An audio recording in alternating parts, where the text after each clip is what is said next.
Olá, boa tarde. Espero que tenham tido um bom almoço e vamos continuar com os trabalhos do Congresso. Portanto, bem-vindos de novo à quarta edição da Expo Cascais e ao Congresso Cascais Futuro. Tivemos uma manhã muito produtiva com excelentes apresentações, debates e conclusões. E certamente que a parte da tarde promete o mesmo rumo.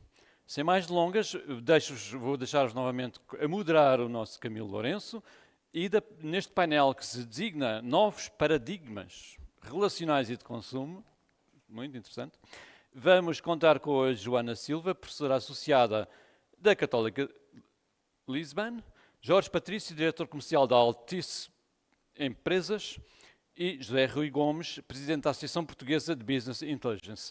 Dois deles entrarão em remoto, mas vou já deixar a palavra, sem mais delongas, ao Camilo, que conduzirá os trabalhos. Até já.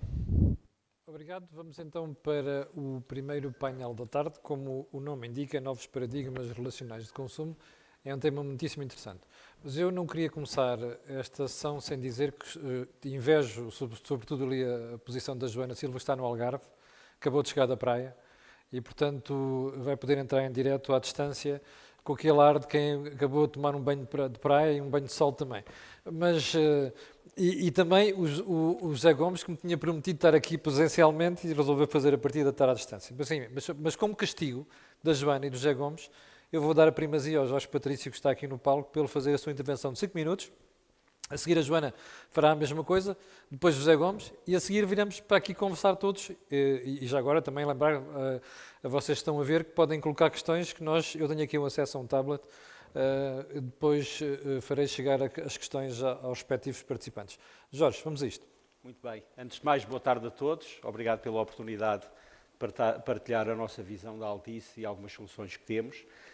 Nós, em termos de novos paradigmas de relacionais e de consumo, temos trabalhado essencialmente com aquilo que é o Big Data, o Data Analytics, a inteligência artificial, o Machine Learning, para fazer recolha de dados anónimos, obviamente, dos utilizadores, e depois, quer nos vários ambientes empresariais, de retalho, transportes, etc., conseguir criar valor acrescentado para os clientes, para as empresas, para a sociedade e também para a competitividade dessas mesmas entidades. Por exemplo, uma da solução que nós temos, sendo muito rápido, é a solução de Geoanalytics. O que é esta solução?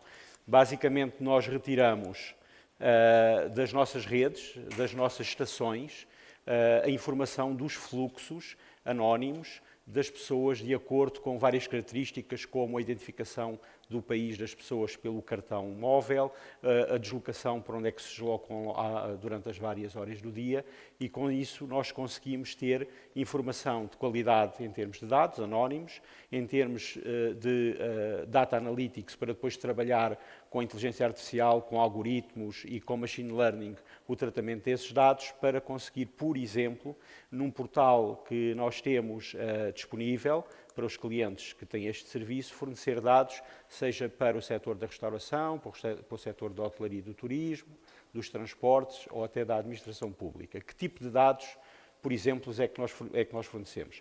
Por exemplo, no turismo nós fornecemos informação dos horários de maior afluência de visitantes e turistas, quantas noites ficam, por exemplo, os turistas nacionais ou estrangeiros, até mesmo por país de origem, em determinado local, e conseguimos ter os fluxos de movimentação desses turistas enquanto estão em Portugal e em determinada região, determinada cidade ou em determinada unidade hoteleira. Inclusivamente se vão a determinadas festas em determinadas vilas ou cidades. Por exemplo, isto são indicadores que nós temos, desde a população, dos residentes, não residentes, os visitantes únicos, visitantes repetidos, enfim, conseguimos tirar isso de forma anónima das BTS, que são as antenas móveis, e com isso agregamos os clusters da informação e conseguimos dar essa informação aos empresários do setor do turismo. A mesma coisa, por exemplo, para a questão da mobilidade. Um exemplo do município. O município gostaria de saber quantas pessoas é que entram de manhã, saem, ficam, permanecem no seu município, quantos é que repetem esse padrão todos os dias, quer dizer que em princípio trabalham lá, quantos é que realmente só fazem isso esporadicamente, quer dizer que são visitantes e que não são propriamente pessoas que trabalham lá. Então, essa informação consegue ser coletada e depois partilhada de forma anónima com um conjunto de relatórios e gráficos para estas entidades que gerem a administração regional e local. A mesma coisa, por exemplo, relativamente ao retalho. Tal como no turismo conseguimos, em termos de hotelaria, perceber os fluxos dos utilizadores e dos clientes, no retalho a situação é exatamente a mesma. Este tipo de equipamento ou este tipo de oferta é apenas um exemplo das potencialidades e das grandes variantes de soluções que existem e que podem ser criadas usando o Big Data, usando a inteligência artificial e usando o Machine Learning. Eu passo aqui alguns slides e vou mais por o fim. Partilhar aquilo que é a nossa visão em termos dos paradigmas relacionais e de consumo. Ou seja, o que nós vemos é que, com a situação de criar a sensorização, quer de redes, quer de pessoas, quer de equipamentos, nos vários ambientes, seja no chão de fábrica, seja no turismo, seja nos transportes, seja na logística, na educação, no retalho, nós conseguimos ter informação em real time que pode ser trabalhada de forma anónima e que pode criar valor para a competitividade de cada um destes setores de atividade. Okay? Isto é uma coisa que há uns anos atrás não era tão possível fazer, não só porque as redes não estavam tão preparadas em termos de latência, a situação do 5G vai permitir ainda mais crescer isto, porque basicamente o 5G vai permitir, numa determinada fábrica, implementa-se uma rede 5G e automaticamente conseguem ter em real time a sensorização dos vários equipamentos, da maquinaria, para identificar defeitos de fabrico, etc., e juntar isso para aumentar a qualidade de produção e a competitividade. Mas, só para terminar, um exemplo do e-commerce. Se calhar já ouviram falar no Pinduoduo ou no Shein.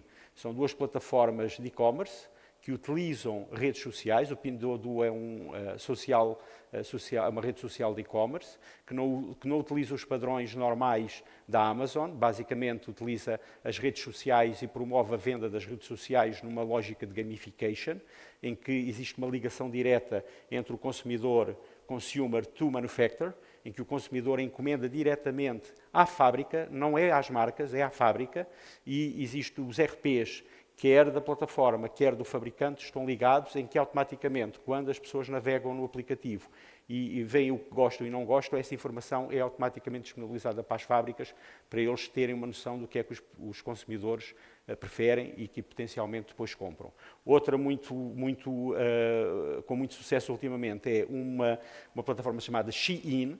Só para ter uma ideia, há 2 meses atrás, essa plataforma foi a líder mundial em termos de downloads, ultrapassando a Amazon e todas as outras plataformas de e-commerce.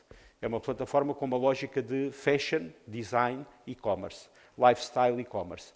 Então, são só alguns exemplos do potencial que existe destes novos paradigmas relacionais no consumo e no comportamento dos consumidores e até mesmo da forma como as empresas atuam no mercado. Jorge, que eficiência, fantástico. Consegui cumprir os 5 minutos? Integralmente respeitados. Bom, agora vou perguntar à Joana se a praia está boa. Joana? Olá, Viva. Não, já estive a trabalhar noutra reunião antes disto, então já não foi diretamente à praia. Pois é, mas pois então, é. muito obrigada pelo convite antes de mais e é um prazer estar aqui. Quer colocar uma pergunta ou começo? Não, Joana, faça uma intervenção com o seu ponto de situação em relação a esta matéria. De 3, 5 minutos e depois a seguir vou ao José Gomes e depois vamos todos conversar, que há aqui muitas questões levantadas para esta matéria. Perfeito, muito obrigada. Então, vou só partilhar a minha tela só partilhar a minha tela, está bem?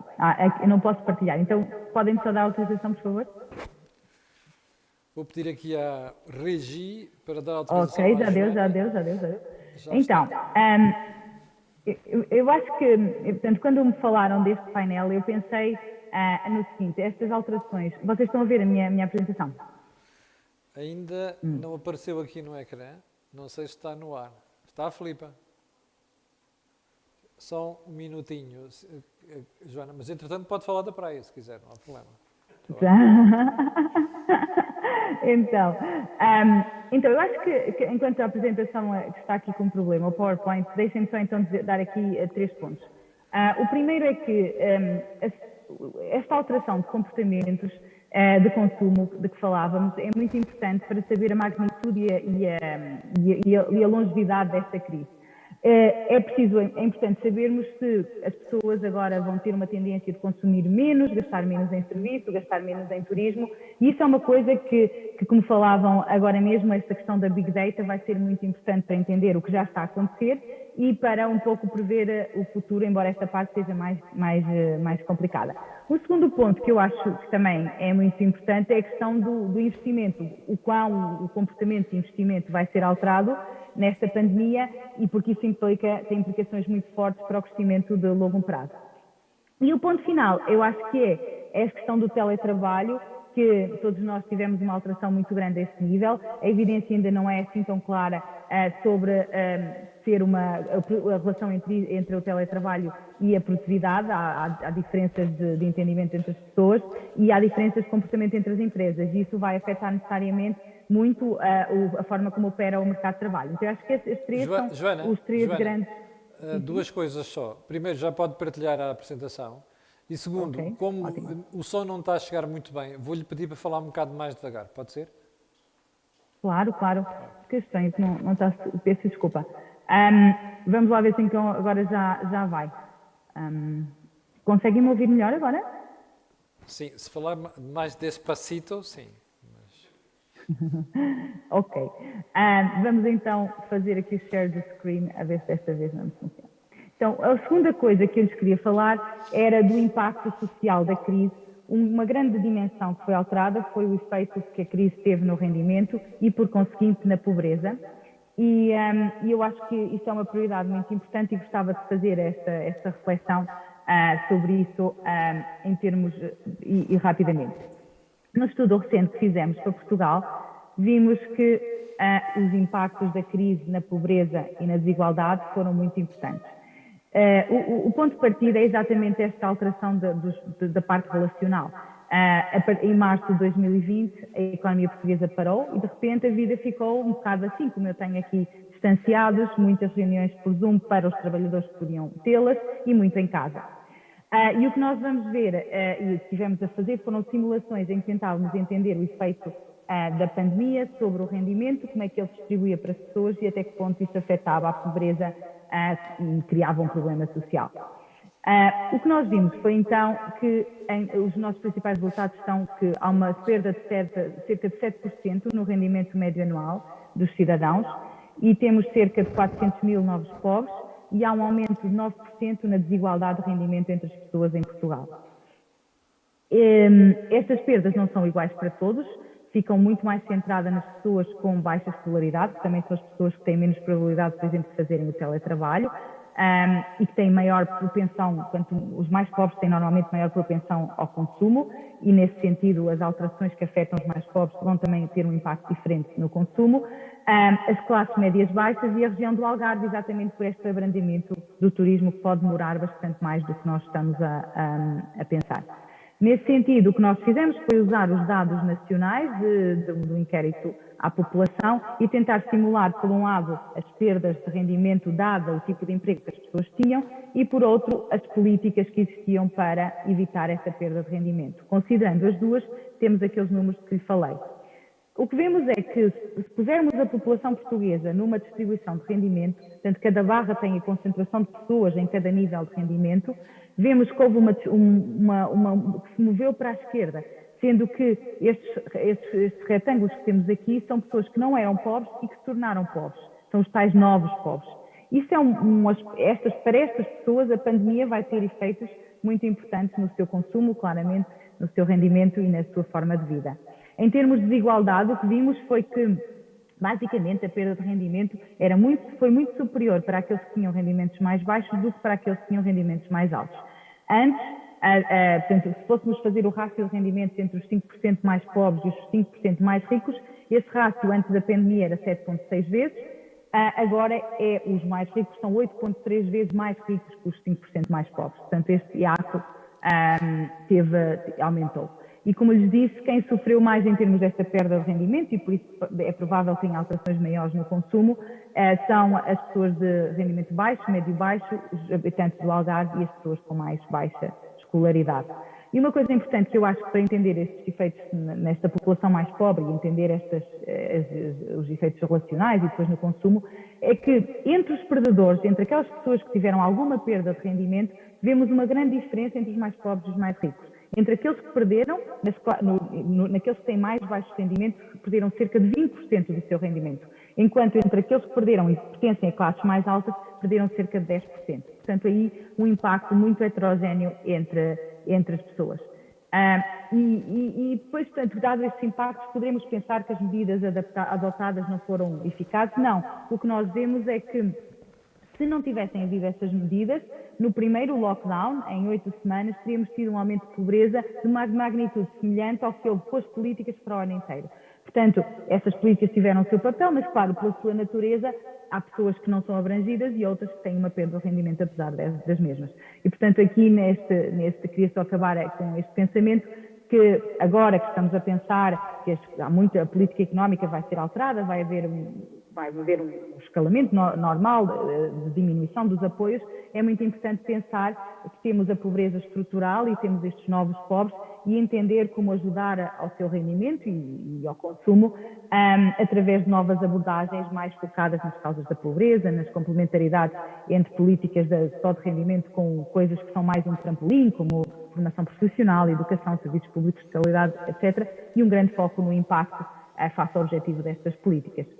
Então, eram estas ideias que eu lhe queria deixar, portanto, uma ideia inicial mais macro, de que impactos pode haver que me preocupam em termos de padrões de consumo, de investimento e de mercado de trabalho, e depois esta abordagem mais concreta do que aconteceu ao rendimento e, por isso, com implicações para o consumo dos mais pobres.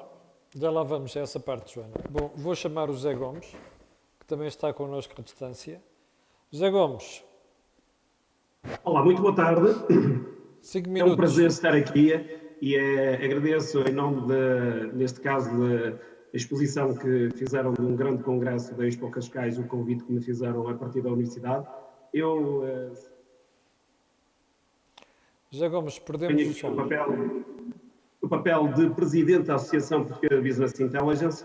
Tenho uma carreira dedicada muito à docência, investigação e empreendedorismo, onde me foco cada vez mais na realidade e nos paradigmas que aqui foram falados, mas que eu aqui vou trazer, sobretudo, já iniciativas que a própria Associação Portuguesa Business Intelligence está, deste modo, de forma com sinergias científicas, académicas e com profissionais e produtores e implementadores, trabalhar de uma orla em que possa, neste caso, enfrentarmos este tipo de pandemia, este tipo de economia, tem-nos levado a sinergias negativas, a problemas, e tentar reestruturá-los, pondo mais atração nas empresas, percebendo que os dados são importantes, promovendo o conhecimento e a partilha de tudo aquilo que nos possa agregar e estabelecer implementações e sinergias entre todos aqueles que fazem de nós aquilo que nós achamos mais importante. E para tal, a posse dos factos é um conhecimento. E eu digo que cada vez mais nós temos que organizarmos por tudo aquilo que está em cima de nós de uma forma mais direta, uma forma mais visual e concreta. Como tal, a PBI, em implementação com o IAPMEI, fez um vídeo para todas as PMEs a nível nacional, onde neste vídeo que vos vou mostrar agora, e penso que Business Intelligence, o poder da informação, num mundo cada vez mais digital e tecnológico. O sucesso de uma empresa está dependente de decisões estratégicas, em tempo real. Como resposta a esta necessidade, surgiu o conceito de Business Intelligence. Um conjunto de metodologias, processos e tecnologias que transforma os dados da organização em informações significativas e úteis, potenciando uma tomada de decisão lucrativa para as empresas. O Business Intelligence é o ponto de encontro entre o negócio, a gestão e a tecnologia de informação. Uma solução adequada a todo o tipo de empresas que se encontre numa destas situações. possuam um volume significativo de informação para tratar, utilizem diferentes soluções de software e tenham necessidade de analisar a informação de forma agregada, pretendam obter indicadores de desempenho e dashboards em tempo real, ou valorizem o conhecimento dos seus clientes para aumentar a sua satisfação. Através de um processo de captação de dados fiáveis e reais, oriundos de qualquer sistema, que são gravados e organizados, sendo a informação apresentada de forma lógica, permitindo uma leitura fácil para quem tem de os interpretar, transmitindo uma visão global do negócio que permite tomar decisões em alguns minutos. Mas damos-lhe mais 5 motivos para a sua empresa investir em business inteligência. Acabar com a gestão por instinto. Aceder a relatórios de gestão de fácil compreensão. Obter respostas imediatas. Conhecer o comportamento do cliente. E analisar o passado, observar o presente e antecipar o futuro do negócio. Mas antes de avançar para o futuro, há questões que precisam de resposta. Que objetivos a empresa pretende atingir? Que dados serão recolhidos? Que software utilizar? A quem disponibilizar a informação tratada? E para um futuro bem-sucedido, é importante saber que, a posse dos fatos é conhecimento. A sua utilização é sabedoria. Com isto, nós fizemos este vídeo. Além disso, estamos vindo a fazer vários workshops ao longo do ano. Temos vindo a implementar e a fazer formação específica a nível das empresas no Norte, Centro e Sul, com o apoio, neste caso, da Microsoft e Visual Think e outras entidades.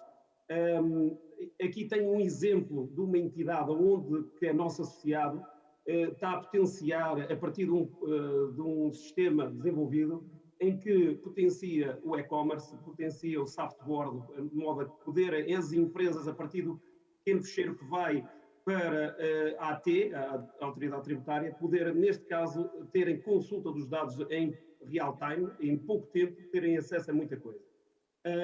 E especificamente, isto é algo que nos elogia por um sentido. Queremos inovar, queremos ser transversais naquilo que vamos desenvolvendo e, como tal, acho que todo este tema que estamos aqui a debater agora e que vamos estar aqui, penso que será fantástico, porque é isto que nós necessitamos nas empresas. Camilo, muito obrigado. Obrigado, José Gomes. Então vamos lá bater bolas. Jorge, há bocadinho estava a olhar para aqueles dados, Business Intelligence, Data Analytics, Big Data, Machine Learning.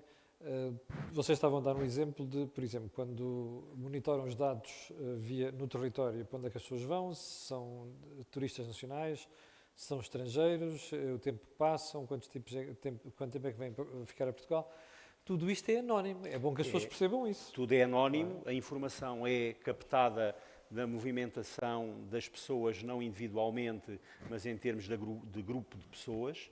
Não há informação sobre a identificação da pessoa, Sim. sobre os dados da própria pessoa, apenas aquilo que se coleta e recolhe são padrões de movimentação dessa pessoa e permanência em determinados lugares. Pois, E depois nós detectamos se são portugueses ou não de acordo com a nacionalidade do cartão, com o número. Pois, com o sim. Portanto, se alguém for ao motel X, não é, num fim de semana, o operador Altice não fica a saber que foi o José Maria que foi ao motel X. Não. Bom, isso é importante, é bom que fique já clarificado. Mas é como mistura está para aí a rir, isto é uma realidade da questão da informação anónima dos dados, é muito importante. Bom, vou dar um salto ali à Joana. Joana, eu estava ali a ver aqueles dados que você apresentou da pobreza, que subia 7%, depois que havia 400 mil novos pobres, segundo me pareceu, não é? Pelos dados que a Joana apresentou. O rendimento caía Exatamente, 7%, o rendimento e a caía pobreza 7%. aumentava 25%. Bom, 400 mil novos pobres. E depois percebi a conclusão que tirou, que quando dizia que se não tivesse havido os programas de ajuda, isto teria sido muito pior. Não é? Isso é um facto. Agora, o problema é que nós já vamos com um ano nisto, não é? E a pergunta que eu tenho para lhe fazer, que tem a ver com uma questão de sustentabilidade de contas nacionais, não é? Não é possível manter isto durante muito mais tempo. As ajudas. Portanto, estes programas normalmente são usados para intervenções de mais curto prazo.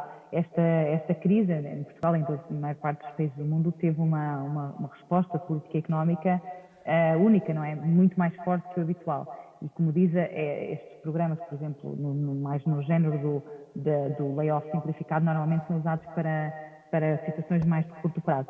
Portanto, é normal que estes programas venham a diminuir, mas há diferentes formas de os diminuir. A forma como a França e a Inglaterra, por exemplo, estão a fazer é diferente.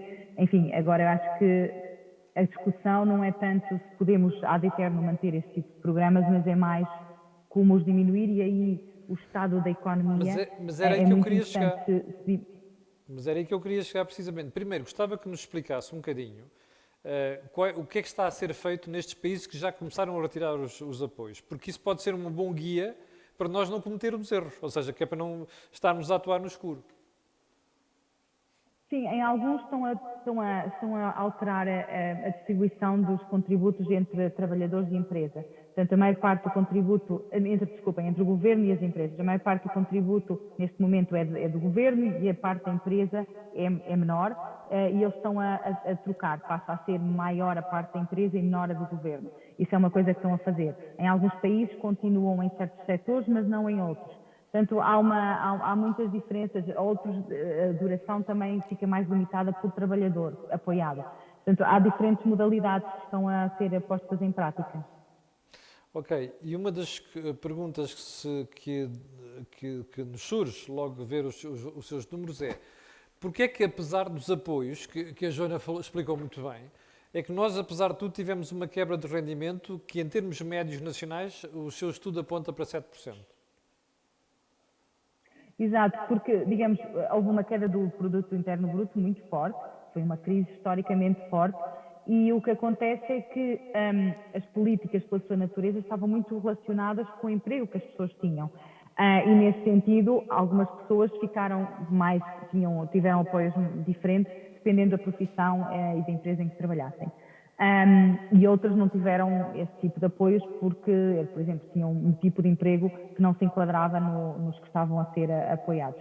O que acontece é que quando nós fazemos os cálculos da pobreza, consideramos o agregado familiar e, portanto, mesmo que para um dos membros o rendimento tenha variado muito pouco, porque, por exemplo, ficou no layoff simplificado, o outro membro pode ter tido quebras de rendimento maiores. Portanto, o que eu estou a dizer é, considerando os agregados familiares, a perda média foi 7%. Ok.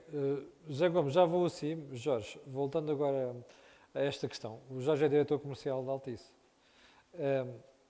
Todos os pacotes, ou melhor, toda a oferta comercial que vocês fazem hoje em dia é absolutamente modelada por estas análises que o Jorge referiu aqui e tendo em consideração estes dados que a Joana estava a falar.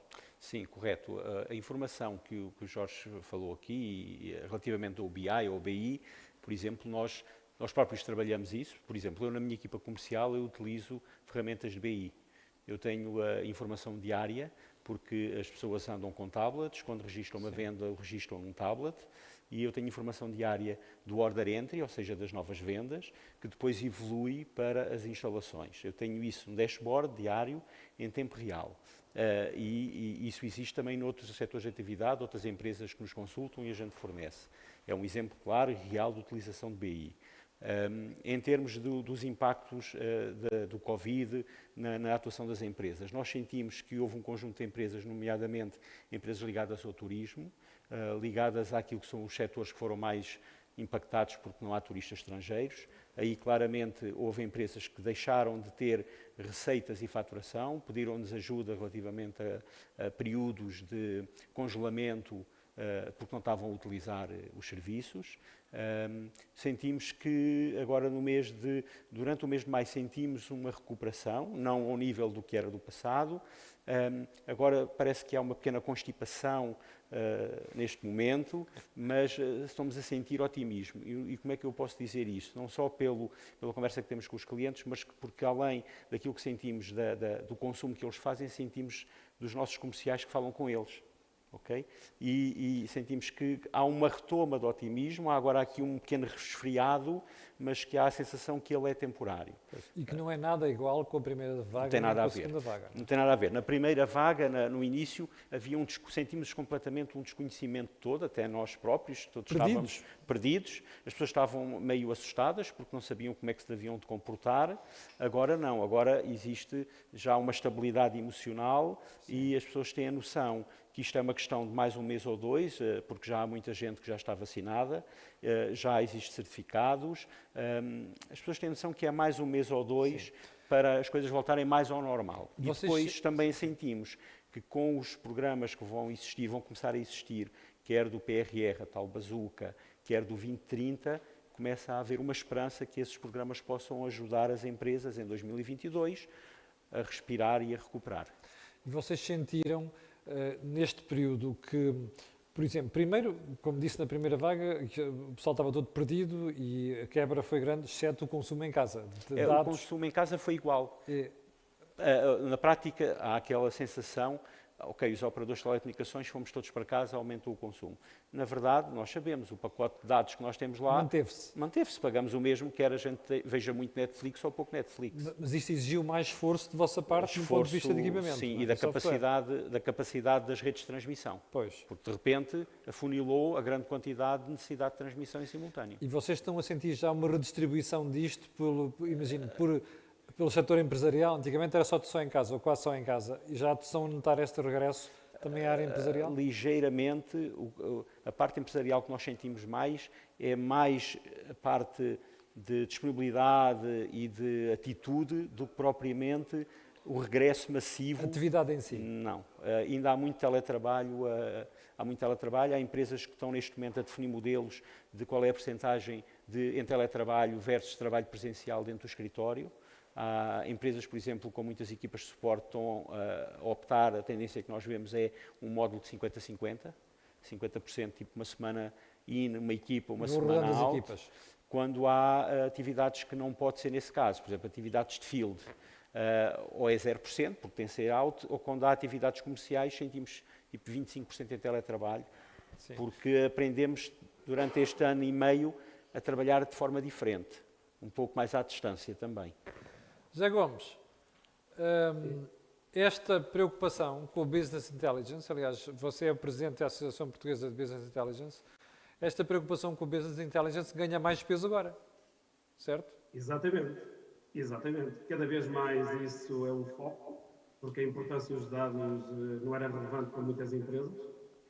Nós, como associação, tentamos e estamos a levar a cabo sinergias com as universidades e com as empresas, e neste caso até com o Governo, para levar a cabo maneiras e formas de implementação dessas tecnologias. Como disse muito bem o diretor da Altice, o Sr. Jorge, todas as empresas muitas vezes têm essa questão de agora de quererem evoluir e quererem ter dados relevantes nesses dashboards, como eles já têm, mas muitas vezes não existe atualmente jovens com conhecimento na área, há uma escassez de profissionais nesta área. Nós estamos a trabalhar e a levar a cabo já, por exemplo, abrimos agora até já um protocolo com uma universidade no Algarve e estamos a levar no Norte e vamos levar a nível do interior e outras entidades cursos desta área para formar e especializar ou fazer, neste caso, aquilo que se diz na questão de upgrades, pessoas que, se possível, podem se converter de um determinado tipo de formação para a formação de Business Intelligence ou Big Data, porque cada vez mais isto é importante para o relevo das empresas e para a economia em escala e circular.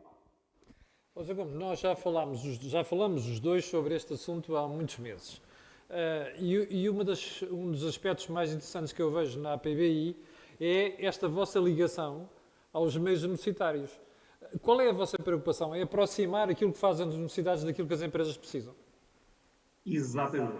O que nós estamos a fazer, e este ano foi um ano de sucesso, começou o ano passado, estamos com entidades de relevo, líderes mundiais, a trabalhar no campo, a nível norte, centro e sul, sem fazer aquilo que estamos aqui a fazer, a nível do webinar, Estamos a fazer formação por videoconferência, formação específica com esses líderes nas entidades, em diversas entidades empresariais que são consultadas, fazemos um pré-diagnóstico das entidades por escalões, empresas PMEs, depois empresas médias e depois grandes empresas.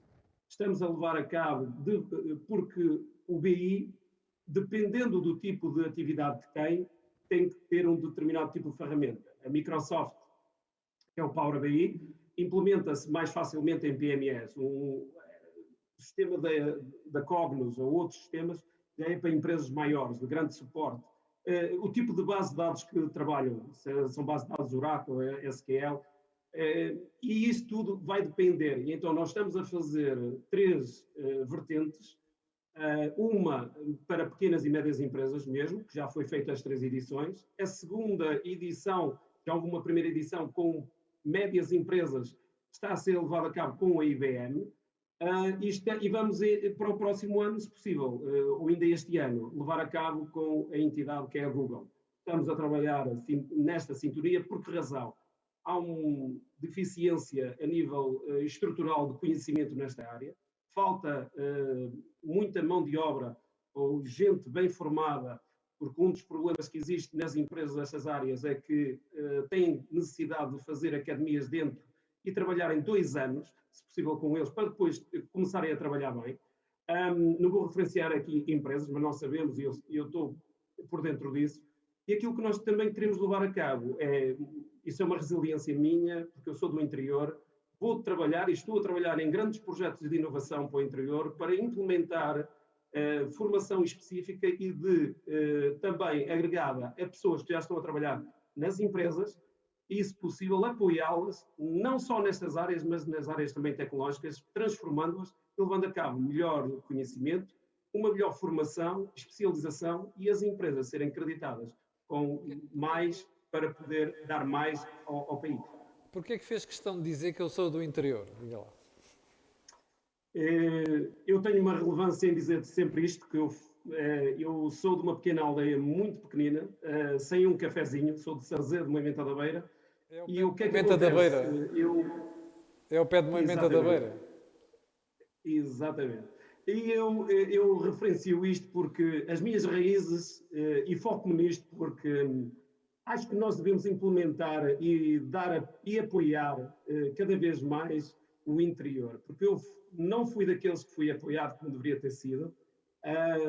Sofri na pele muitas das minhas coisas que poderia ter sido de outra maneira. Não tive as oportunidades de bibliotecas, de maneiras de estudo, de outras formas. Eu sei que o interior muitas vezes traz grandes homens e mulheres para as grandes empresas e até para o governo e universidades, como eu estou também numa universidade, mas é preciso, acima de tudo, ter muita resiliência. Eu sou de querer, de saber que vou atingir esse objetivo, esse foco, mas nós temos também não deixar de perceber que são os governantes que vão fazer alguma coisa. Temos que nós, como cidadãos, e eu falo por mim, enquanto estar no interior, e tendo essa capacidade, agregar pessoas, e neste caso posso dizer que estou num conjunto de várias empresas e estamos a levar a cabo algo que em breve vão ver o que é que está a ser feito. Pode fazer a diferença. Sim. Deixa-me voltar à Joana.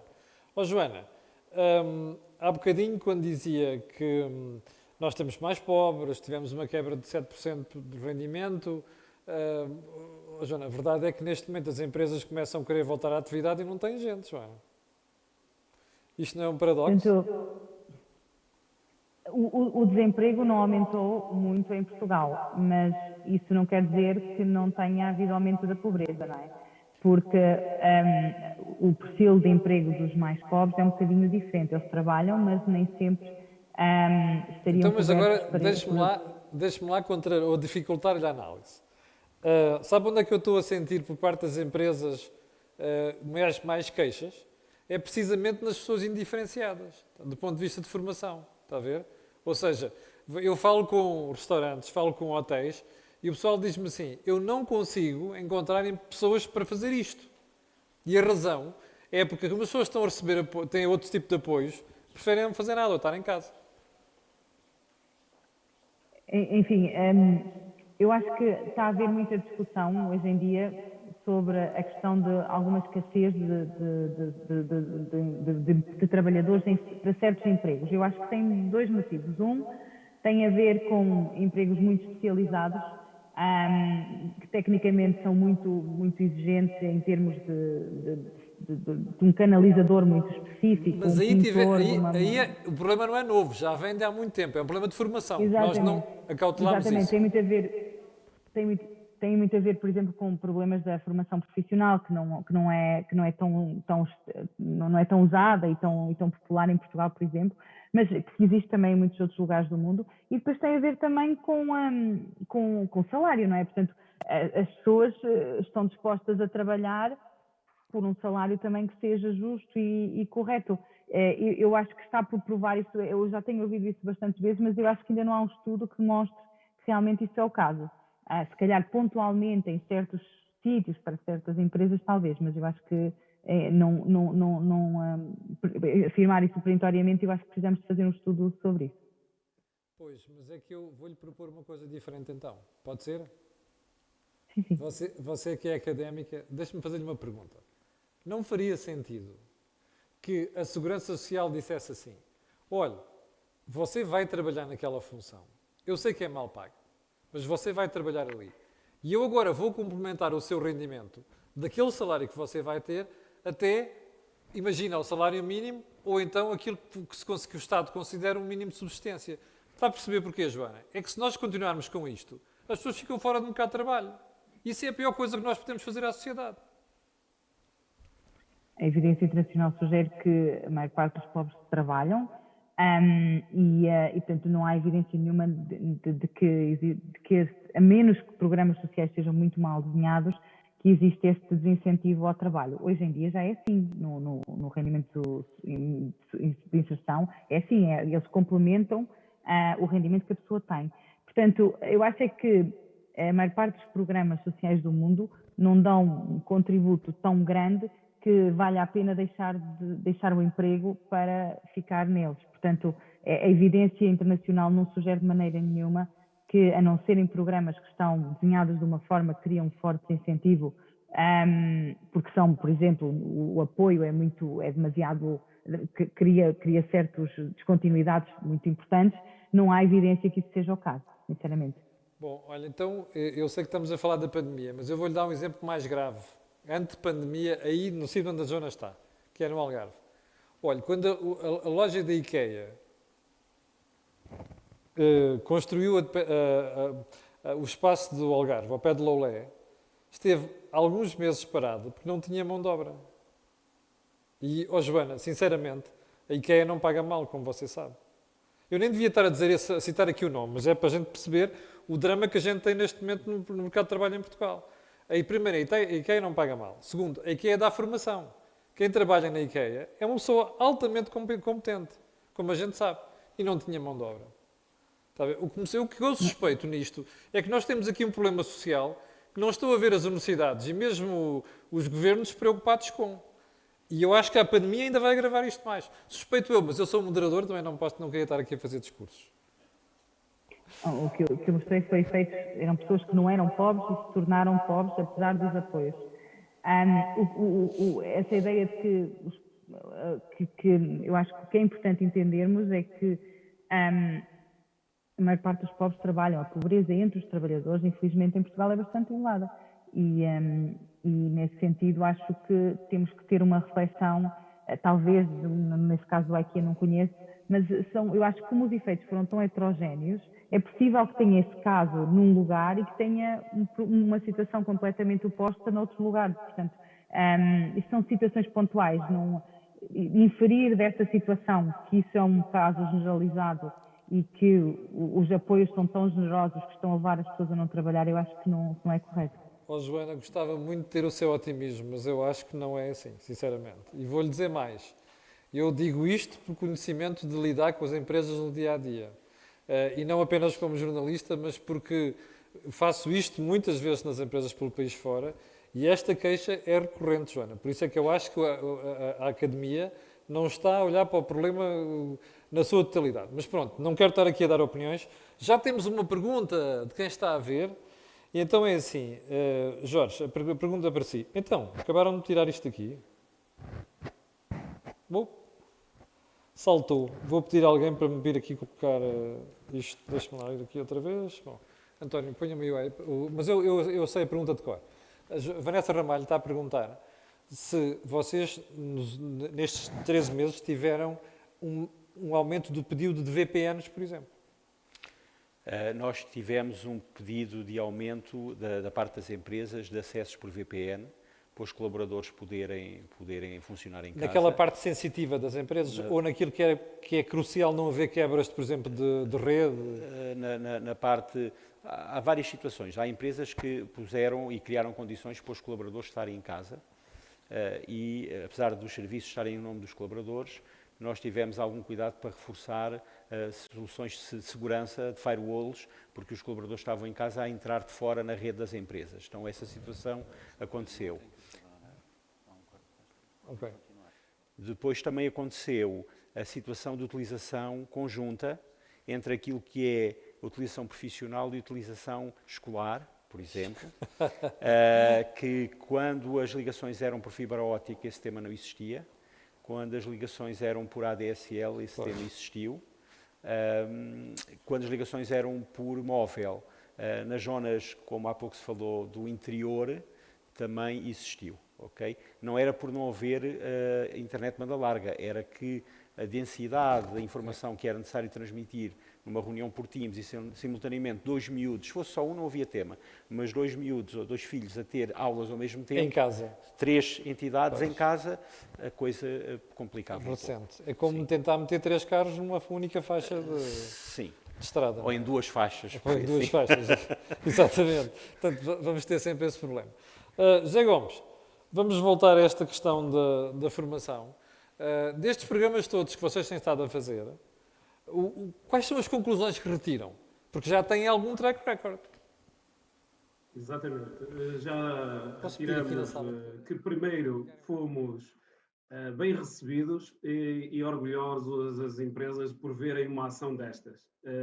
Ficaram extremamente agradecidos por aquilo que nós estamos a colaborar com eles, a desenvolver a formação específica mesmo à distância, conforme agora até foi dito, que às vezes ainda existia dificuldades, porque estamos a falar de formações que tínhamos 40 e 50 empresas ao mesmo tempo.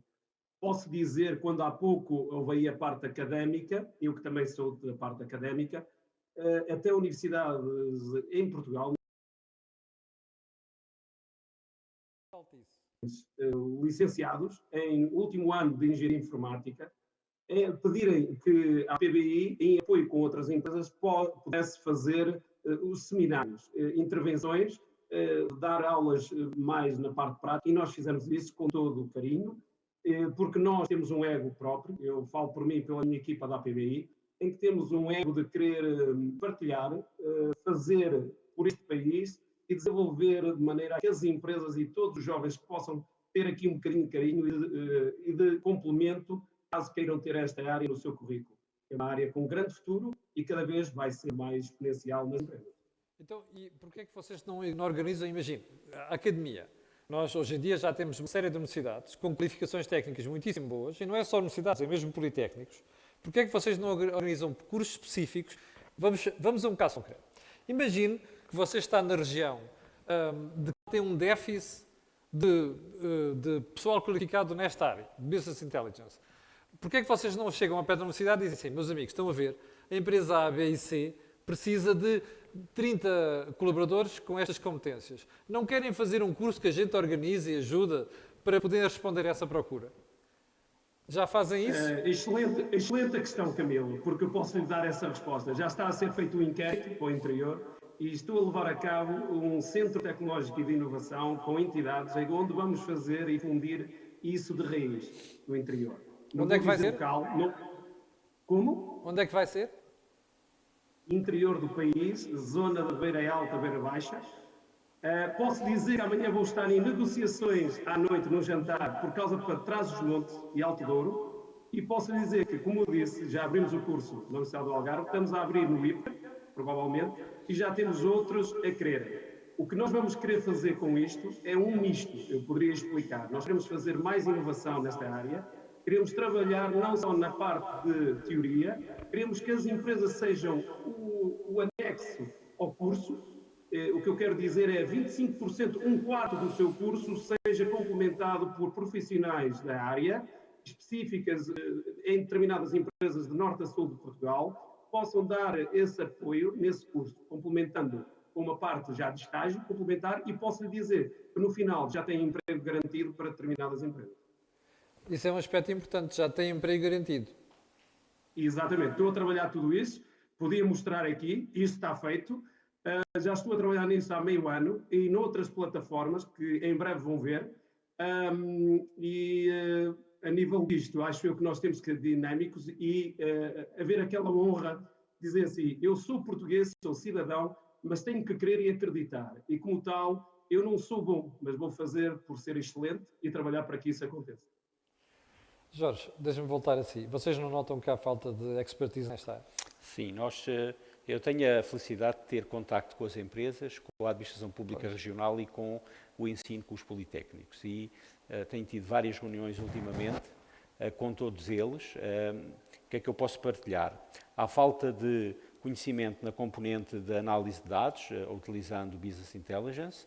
Há falta de conhecimento e competências a nível da parte de programação e tratamento de algoritmos, que depois gera informação para mais tarde quem percebe de análise de dados trabalhar, e vai haver, ainda não se está a sentir, mas vai haver com esta coisa da transição digital, uma falta de competências e profissionais que conseguem combinar a robótica com a programação. Pois. Porque a programação permite criar soluções para fazer sensorização e captar dados, mas depois quando entramos ao chão de fábrica e utilização da robótica nas máquinas, é necessário perceber de robótica, não basta perceber só de programação. O que é que nós sentimos também em conversas que eu tive com, por exemplo, vários autarcas, várias pessoas de universidades, reitores, vice-reitores, isto é tudo muito recente, é coisas dos últimos 2, 3 meses. Há, de facto, alguns municípios e algumas regiões que conseguiram pôr a academia em conjunto com o governo regional, em conjunto com as empresas a trabalhar, a garantir emprego a pessoas que têm formação, nomeadamente de programação. Não me falaram do BI e analítica de dados, mas falavam de programação. Essas pessoas a seguir têm emprego. Existem mecanismos que eles aprenderam, fruto da experiência, de reter as pessoas nesse emprego, porque depois de elas terem o conhecimento, podem ir ganhar 3 ou 2 vezes mais para o estrangeiro. Pois. Que é, o curso é financiado, mas se a pessoa sair tem que o pagar. É uma forma, digamos, de alguma forma de reter. Pois, porque a procura disto não é só em Portugal. Não, a partir do momento em que as pessoas estão formadas, elas até têm emprego, mas depois percebem-se que têm outro emprego fora daquele território a ganhar o dobro, nomeadamente no estrangeiro. Okay? Nós acreditamos que este tipo de iniciativas, porque elas já estão a dar resultado, elas dão resultado, de facto. O que é necessário é conciliar as necessidades das empresas, okay, com o conhecimento académico, porque a academia não é só teoria, a academia tem uma componente forte de prática, com laboratórios experimentais.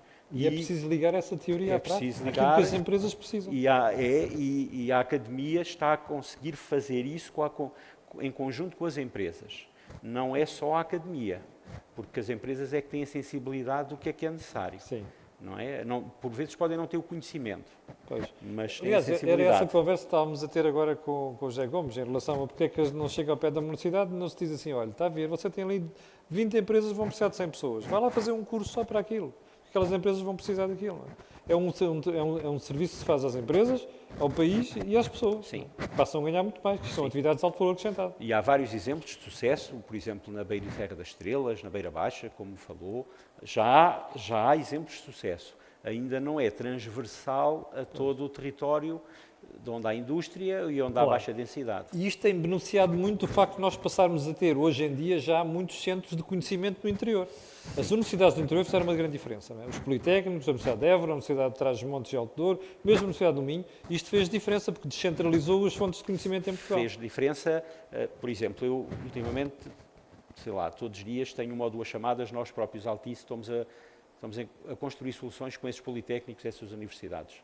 Nós assinámos um protocolo para desenvolver novas iniciativas com 17 ou 18 politécnicos e universidades, a maioria deles da baixa densidade, a UTAD, a Universidade do Minho, a Universidade de Évora, do Algarve, etc.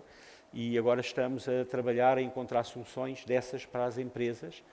Inclusivamente saiu agora, a semana passada, candidaturas para a formação para adultos, onde quem se pode candidatar são as universidades. É uma forma de pôr as universidades a trabalharem para as empresas, que é a formação para adultos, mas no âmbito das competências das empresas que elas necessitam. Então, assim, se conseguir trabalhar de forma assertiva e não ser só teoria, mas juntar as universidades com o conhecimento que têm académico, com a necessidade das empresas daquela região, eu acho que vai conseguir-se melhorar a questão da necessidade de profissionais especializados. Mas isso não resolve o outro tema que estávamos a falar há pouco, dos profissionais eventualmente menos especializados, e um tema que é comportamental. Sim. Porque há o comportamento e o conhecimento, são coisas diferentes. Exatamente. Okay? E o problema aqui está no comportamento. Não, porque o conhecimento problema da programação, e isso é do conhecimento. Mas mesmo nós, às vezes, somos humanos, alguns de nós temos um problema de comportamento. É verdade, é verdade. É que o conhecimento trabalha-se, o comportamento é uma chatice. Exatamente. Isto precisa de psicólogos. Joana, eu tenho aqui mais umas questões. Aliás, vamos à questão que não está dirigida a ninguém, mas eu depois tenho aqui uma questão para a Joana ainda. Mesmo que as empresas evoluam e se adaptem a novas exigências e oportunidades que passam pelo mundo digital, não corremos o risco das gerações mais velhas e as menos adaptadas às novas tecnologias ficarem de fora? Primeira pergunta. Como é que se joga esta relação no momento presente? José Gomes, quer responder antes de eu ir à Joana? Não, eu vou dar aqui a palavra à Joana. Joana, força. Vamos lá. Como cavalheiro. Obrigada. Então, a automação vai acontecer. Eu acho que o que aconteceu com a pandemia foi que acelerou tendências que já estavam a acontecer. Nas nossas estimativas, cerca de 34% dos empregos em Portugal são automatizáveis. E é normal que, portanto, sabe-se na economia que há uma certa complementaridade entre a tecnologia e as qualificações. Portanto, a tecnologia tende a beneficiar mais os trabalhadores mais qualificados, mais novos também, que têm mais apetência pela tecnologia, e nesse sentido sabe-se claramente pela evidência internacional que é provável, vai haver trabalhadores que vão perder o seu emprego, que vão ser substituídos por máquinas, etc., por robôs, e que a intensidade dessa substituição vai ser superior nos trabalhadores menos qualificados, em que estão ocupados em tarefas mais rotineiras. Portanto, aí a pergunta que se coloca é, dado que isto é uma tendência que vai acontecer, não há muito a fazer em termos de objetar esta tendência. Nós também temos que, as empresas também têm que ser produtivas e têm que conseguir exportar, e é muito importante também para a prosperidade que isso aconteça. Portanto, aqui é mais uma questão de pensar como é que se, neste contexto, ajuda estas pessoas que vão ser negativamente afetadas, por um lado a fazer um retooling, reskilling, de conseguirem mover-se para ocupações diferentes daquelas que estavam a fazer, por exemplo, a importância dos soft skills, como diz, dessas características interpessoais que ganham cada vez mais valor, não são claramente rotineiras nem automatizáveis, e portanto eu acho que a discussão não deve ser isto é um drama, vamos pará-lo, é mais isto vai acontecer, como é que podemos ajudar o mais possível as pessoas e a economia a se ingrar neste contexto. E vocês na Católica estão a acompanhar isto e têm soluções para isto e têm propostas para isto? Portanto, temos vários estudos que se centram sobre o efeito da tecnologia nos mercados de trabalho. E nesse sentido estamos a analisar, mas portanto, é o que eu digo, não é preciso, portanto, vários países estão a pensar nisto, isto é um tema que já está em cima da mesa há bastante tempo e muito passa por não objetar ao processo, mas mais tentar apoiar os trabalhadores nas transições. Isso eu percebo, mas vou ser chata consigo, como já vi com o José Gomes, como estou a ser com o Jorge, que era bom que aqui a academia também descesse ao terreno, não ficar só pelos estudos. O José Gomes diz que estão a fazer cursos com universidades ligadas a empresas, o Jorge também. Se calhar convinha que vocês também, além dos estudos que fazem, ligassem isto às empresas, ou à realidade empresarial. O estudo, a estatística que lhe falei da automação é baseada na realidade, é baseada na lista de todas as empresas de Portugal e todos os trabalhadores de Portugal. Portanto, não precisa de ir a cada empresa, usa uma base de dados que tem todas as empresas e os trabalhadores para fazer estas análises, não é? Portanto, claramente sim, claramente em todo o nível de educação das faculdades, esta questão da análise de dados, de partir do mundo real, ser o mundo real o ponto de partida e o ponto de chegada, é uma coisa que temos perfeita noção. Os economistas modernos são pessoas que fazem muita análise de dados, sabem muito de programação, e isso é uma preocupação muito grande que temos e um investimento que fazemos nos nossos estudantes, claramente. Olha, e já agora mais uma pergunta. Como a gente está aqui num painel a analisar novos paradigmas relacionais de consumo, você, depois do cenário que nos traçou, acredita que nós vamos ter uma alteração desses padrões de consumo e desse paradigma relacional? Portanto, em termos de alterações de consumo, as pessoas tiveram maiores poupanças nesta fase. A questão é se vão continuar a gastar o que gastavam, a porcentagem do rendimento deles que gastavam em turismo, em serviços. Agora temos que ver, acho que a incerteza ainda é muita.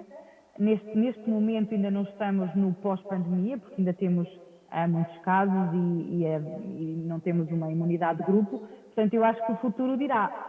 Há potencial, é verdade, as pessoas tiveram bastante tempo numa vida diferente, experimentaram coisas e adaptaram-se à tecnologia de uma forma bastante rápida e necessária, e eu acho que coisas como o comércio eletrónico, como alguns padrões de consumo mudarem de uma forma mais permanente, acho que é possível, sem dúvida. E também nos padrões de trabalho, com esta questão do teletrabalho. Sim, Joana, mas eu não falo só da quantidade de dinheiro que pode ser gasta, ou seja, você disse bem, as pessoas têm estado a aflorar por uma questão de cuidado, de precaução, mas eu não digo só isso, nós vamos ter uma alteração dos padrões de consumo, porque, ou seja, gastávamos mais aqui, agora vamos gastar mais ali, e se calhar as empresas têm que se adaptar a isso, é aí que eu queria chegar. É possível, ou seja, por exemplo, vamos de férias mais para o estrangeiro ou mais para Portugal, vamos de férias quantas vezes? O teletrabalho dá mais flexibilidade, vamos estar sempre no mesmo lugar ou não? Isso são questões que eu acho que agora é uma questão que tem que se ver o que vai acontecer, não é possível adivinhar porque isto nunca aconteceu no passado. Isto é uma situação que é a primeira vez, não é? É atípica em muitos sentidos, então eu acho que o que estamos a discutir de usar o Big Data e fazer a Business Analytics é muito importante para entender o que já está a acontecer, as alterações que já estão de facto a ocorrer e ver até que ponto são só de curto prazo ou de médio e longo prazo, mas obviamente que é possível não só na quantidade de dinheiro gasto, mas também no tipo de coisas que se compram, no ir ao restaurante mais ou menos vezes, o tipo de restaurante a que se vai, o hotel, etc. Portanto, e nas empresas a parte de investimentos também, porque há toda uma questão da incerteza que pode durar ainda bastante tempo e que pode afetar também as decisões de investimento. Portanto, quer para os consumidores, quer para as empresas, eu acho que há potencial para alterações de longo prazo, mas não tenho ainda os dados necessários para afirmar que vai ser o caso. Estou a ver que a Católica não quer ganhar dinheiro. Se eu estivesse na Católica agora estava preocupado em fazer estudos para o futuro, que é para vender às empresas todas. Olha, aqui há a Altice, ali há o João Vieira Lopes, está ali à frente, da Confederação de Empresas de Serviços. Está a ver? Ou seja, vocês podiam estar a ganhar uma pipa de massa fazendo um estudo perspectivo sobre isto agora. É apenas uma ideia. Não, há estudos de projeções que podem ser feitas, mas o problema nesse tipo de pandemia é que as projeções são feitas em dados históricos, com base em dados históricos. Neste caso desta pandemia, não tem precedentes, portanto, fazer projeções é preciso ter cuidado para acertar, não é? Para ter um fundamento científico. E o problema, neste caso, é este. Mas, claro que pode fazer inquéritos ao consumo e ir acompanhando, coisa que tem sido feita. Mas às vezes a melhor maneira de saber o que esperar é entender o que aconteceu em situações no passado parecidas, não é? E, nesse sentido, nem sempre se usa só uma perspectiva de prospecção do futuro, mas também de entendimento de o que é que aconteceu nas situações paralelas no passado. Há bocado Há bocado a Joana falava dos economistas. Sabe porque é que às vezes o problema dos economistas, sabe qual é, Joana? É que estão a olhar para o retrovisor, está a ver? Deviam estar a olhar pelo para-brisas, estão a olhar para o retrovisor, por isso é que falham tanto. Está a ver? O problema é esse. E eu acho que isso é um desafio para a academia a que a Joana pertence, porque olham muitas vezes demasiado para trás e quando deviam olhar para a frente. Quer dizer, até podem errar, mas quer dizer, quem não correr riscos também depois não colhe os benefícios. Basicamente isto. Bom, já lá voltamos. Jorge, a mim uma coisa que me fascina muito, eu conheço a Altice bem e conheço outras empresas também, e uma das coisas que às vezes me faz a minha impressão desgraçada é, vocês têm ali monitores em tempo quase real que vos dizem o que é que está a acontecer, para onde é que está o consumo, onde é que as pessoas estão a deslocar, e conseguem fazer um bocado desta previsão que estamos aqui a falar. Com que facilidade é que vocês adaptam os pacotes depois para as empresas e para as pessoas em função dessa informação que vocês vão tendo? À semana, por exemplo? É possível fazer isso? Não.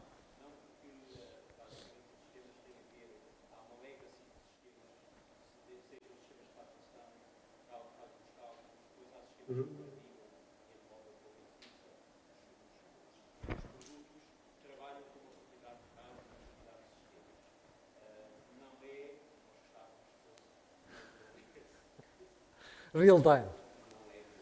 É muito difícil. Bom, temos aqui mais uma questão. Vamos.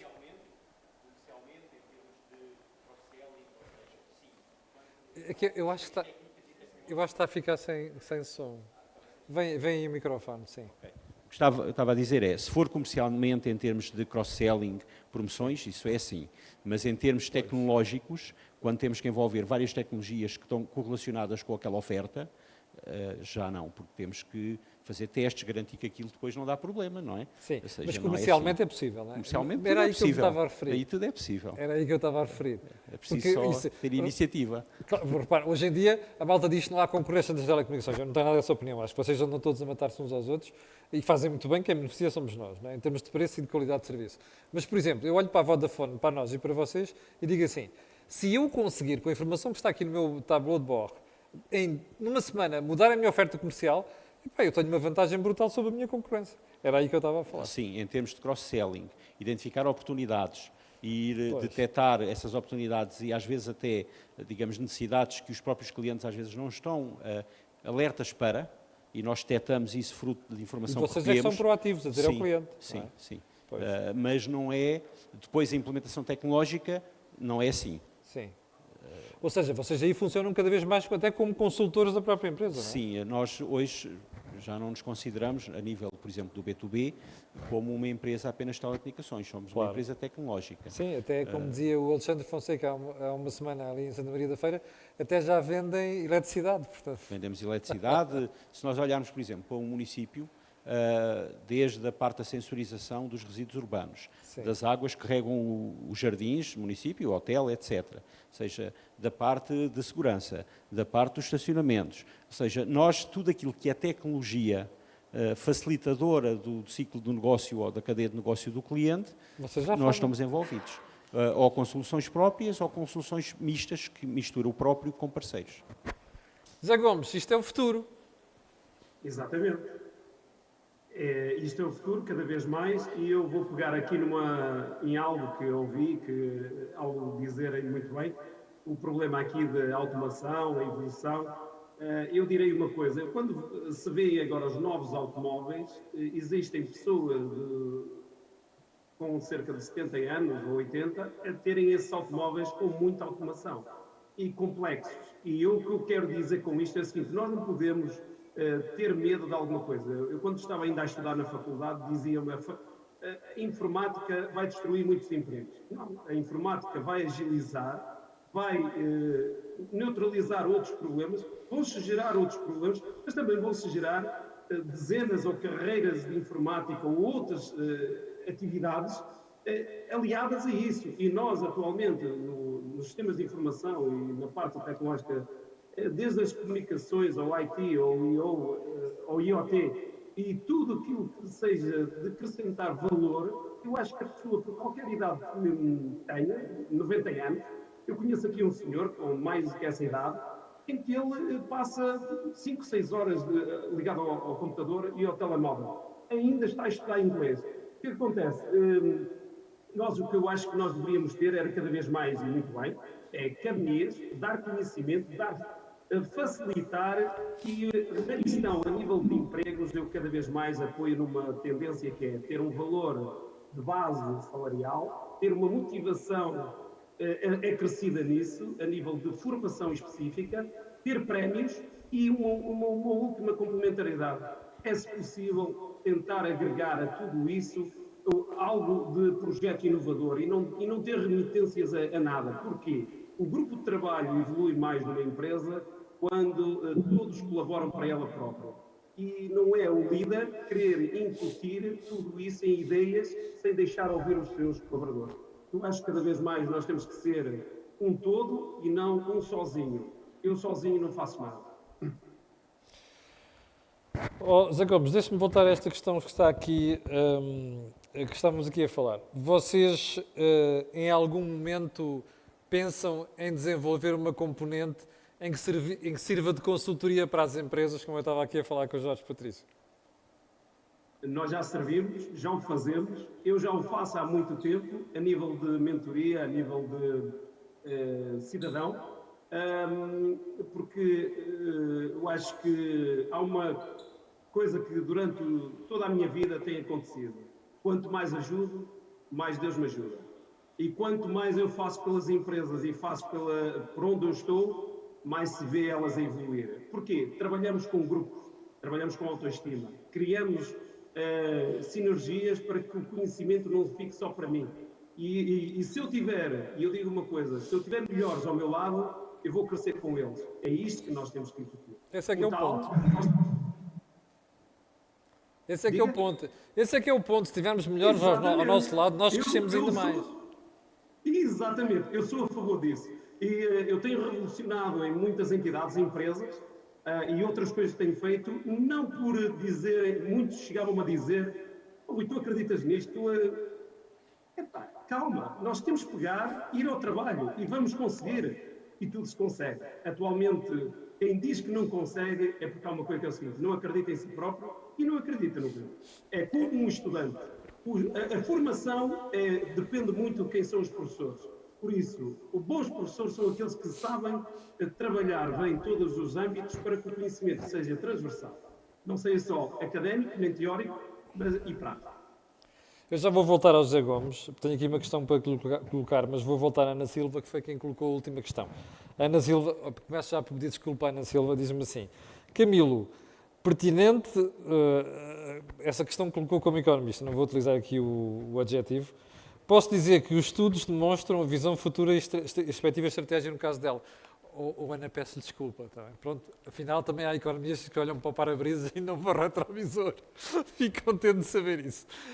Zé Gomes, vamos voltar aqui a uma questão que eu coloquei à Ana à Joana há bocadinho. Desculpa. Que é, vamos pegar nesta malta que não tem informação, ok? E as pessoas estão a ficar fora desta revolução que é cada vez mais digital. Pela vossa experiência, pela sua experiência na universidade, pela sua experiência na mentoria e agora nesta consultoria, acha que é muito difícil converter estas pessoas para estas áreas tecnológicas? Não, não é difícil. E vou-lhe dizer a razão. Não é passar, há uma coisa que não se deve fazer com os jovens e com muita gente. Não é incutir dinheiro, é incutir valores, humildade, trabalho e um foco, um projeto. Um desafio e, como tal, agregado a isso, as ferramentas. Se ele é programador, tem que ter as melhores ferramentas para programar. Se ele não sabe programar, vamos lhe dar essas ferramentas para que ele aprenda a programar. Vamos lhe trabalhar como? Vamos lhe indicar o caminho. E depois, a partir da motivação, ele próprio vai chegar ao foco, ao desafio. E quando o desafio é conquistado, há um relevo de grupo, de trabalho de grupo, e as sinergias vão acrescentar valor nessas entidades. Eu sei disso porque trabalho há dezenas de anos com diversos, em que consegui tirá-los de onde estavam, sem terem formação e atualmente são líderes em grandes empresas, são trabalhadores excelentes e que não têm até formação académica superior, mas no entanto são melhores do que aqueles que têm doutoramento, não desprezando um doutoramento, não desprezando um mestrado ou uma licenciatura. Tudo é importante. O que eu quero dizer com isto é uma das formas mais simples e dinâmicas de da conjectura económica é acrescentar valor e saber dar valor às pessoas, porque muitas vezes não é por falhar uma vez, como já me aconteceu, um colaborador falhar numa grande empresa, em que trabalhava-se com milhões, e a administração pediu-me para o despedir, quando eu era diretor lá, e, no entanto, eu disse, não vai ser despedido. E ele atualmente está num líder nacional, mundial, e consegue trabalhar com alta eficiência, com dados, Big Data e Business Intelligence. É acreditar. Eu acredito nisso, acredito. Jorge, a mesma questão aqui. É possível toda esta malta que está a ficar de fora, quando se diz toda é um exagero, mas todas estas pessoas estão a ficar de fora, porque a revolução está a acontecer muito rápido, nomeadamente a digitalização. É possível trazer estas pessoas através da formação? Sim, é possível. Nestes casos, naqueles exemplos que eu dei de formação de programação, estamos a falar de pessoas que tinham profissões não diferenciadas e que aprenderam. Depois também há a questão da faixa etária e da maior ou menor rapidez de ganhar conhecimento, ok?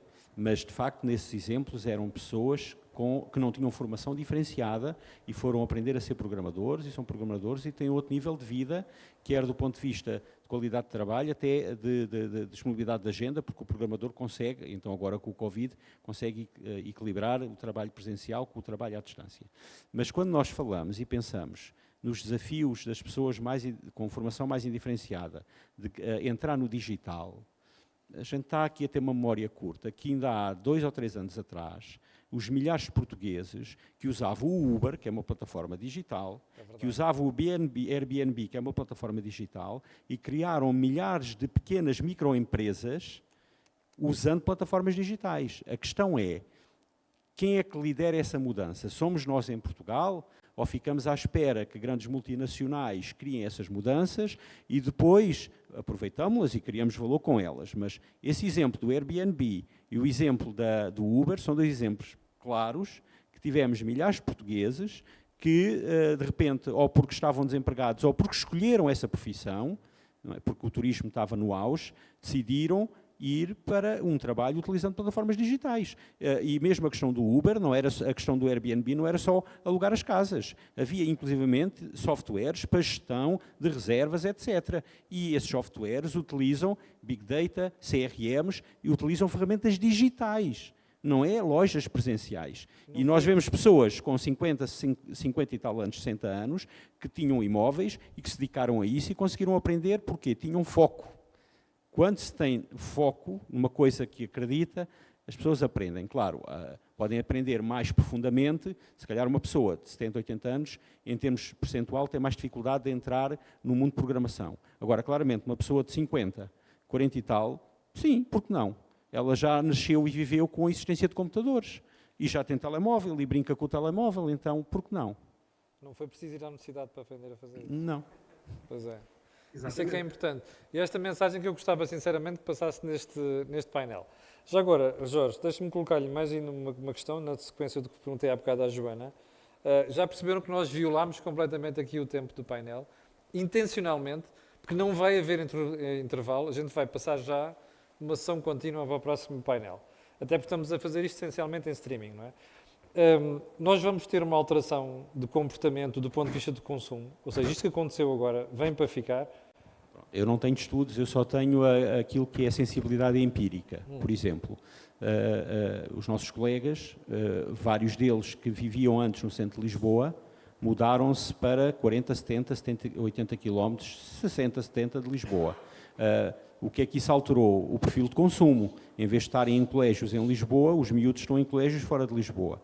A qualidade de vida, porque eles não têm que vir cá todos os dias, todas as semanas. Agora, se calhar, vêm tipo uma semana, 5 dias. Então, alterou-se a qualidade de vida. E isso alterou o perfil de consumo deles, inclusivamente onde vivem, não é? Porque, em vez de viverem e consumirem aqui, vivem e consumem noutra localidade. Pronto. Há um conjunto de municípios, que eu tenho clientes que são municípios, que notam principalmente à volta das grandes cidades, Grande Lisboa, Grande Porto, um acréscimo de pessoas, famílias que forem viver para lá. Mesmo fora daqui. Há muita gente que foi viver para o Distrito de Beja, o Distrito de Évora, porque tem a possibilidade de ter profissões em que se calhar só tem que vir uma vez à Grande Lisboa, não é? E pronto, põe-se cá numa hora e meia, não há tema. Tem cá uma casa porque tinha uma segunda casa lá. Então, só aí há logo uma alteração do perfil de consumo e onde é que o consumo é utilizado. Depois também sentimos, mas é empírico, não tenho estudos, que vai haver uma alteração do perfil de consumo em termos do consumo físico e do consumo online. Porque a realidade é que nós tivemos que fazer consumo online por algumas características e circunstâncias durante este ano e meio. É a mesma coisa, há 2 anos, quem é que utilizava reuniões virtuais, videoconferência? Era um bicho de 7 cabeças para a maioria das pessoas. Agora, parece que a coisa é mais natural do mundo, aliás, é muito mais confortável ter uma reunião de videoconferência do que conduzir 40 minutos ou 1h30 para lá, mais 1h30 para cá, para ir reunir 1 hora em determinado local, não é? Pronto. Por isso, há perfis que vão alterar, quer de consumo, quer de comportamentos. Acho que é importante a gente manter uma frequência presencial e humana por causa da questão de identidade das empresas e do relacionamento, mas claramente acho que não vai alterar, já alterou. Agora, o que é a bola de cristal? É tentarmos perceber, os primeiros que identificarem soluções para comercializar em coisas que já estejam a alterar, pronto, vão ganhar dinheiro primeiro, vão ter oportunidades primeiro. Sim, senhor. Bem, eu agora vou mesmo ter que terminar aqui. Vou chamar o António para fazer a apresentação do painel seguinte. Quero agradecer à Joana. Boa praia, Joana. Ao José Gomes e ao Jorge Patrício aqui presencialmente por terem vindo aqui. E até uma próxima oportunidade.